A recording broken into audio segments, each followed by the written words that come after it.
ओम शांति। काल चक्र की कहानी में हम सुन रहे थे द्वापर युग की कहानी। अब सुन रहे हैं पार्ट 6 में द्वापर युग की कहानी। फिर से दुख में सिमरण सब करे, सुख में करे न कोई। जो सुख में सिमरण करे तो दुख काहे को होए। यहाँ तक हम सुन चुके थे।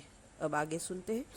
भावार्थ, दुनिया में दुख इसलिए है क्योंकि सुख सतयुग त्रेतायुग के समय में किसी ने परमात्मा को याद नहीं किया।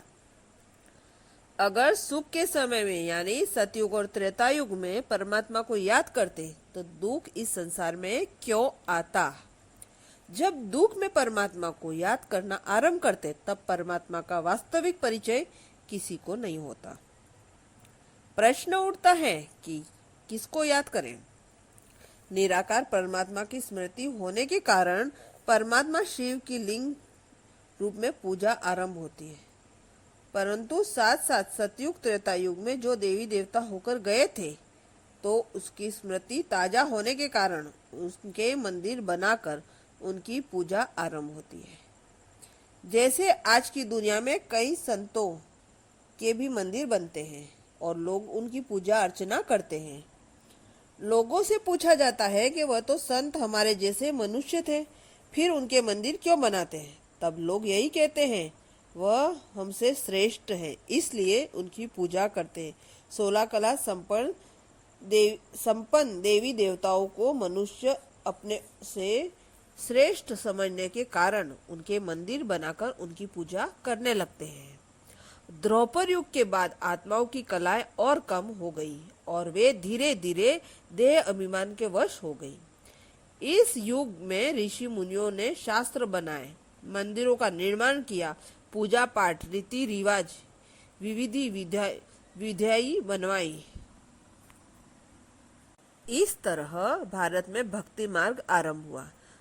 भक्त परमात्मा को पुकारने लगे, लेकिन यह समय परमात्मा के अवतरण का नहीं है, क्योंकि उसका वायदा है, यदा यदा ही धर्मस्य ग्लानि भवतु भारत। जब जब धर्म की अति ग्लानि होती है तब तक मैं आऊंगा।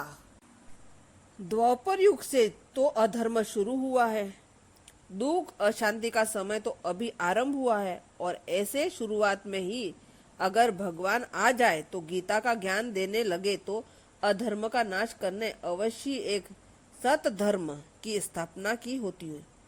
लेकिन द्वापर के बाद तो कलयुग आया, अर्थात घोर अधर्म का युग आया। सवाल उठ सकता है कि क्या गीता के ज्ञान से अधर्म के युग की स्थापना हुई? फिर तो भगवान के आने का उद्देश्य ही सिद्ध नहीं होता। इसका अर्थ यह है कि अवश्य ही परमात्मा गीता का ज्ञान देने घोर अधर्म के युग कलयुग में ही आएंगे, तब अधर्म का नाश कर सत धर्म का या सनातन धर्म की पुनः स्थापना करेंगे। आगे सुनेंगे पार्ट 7 में।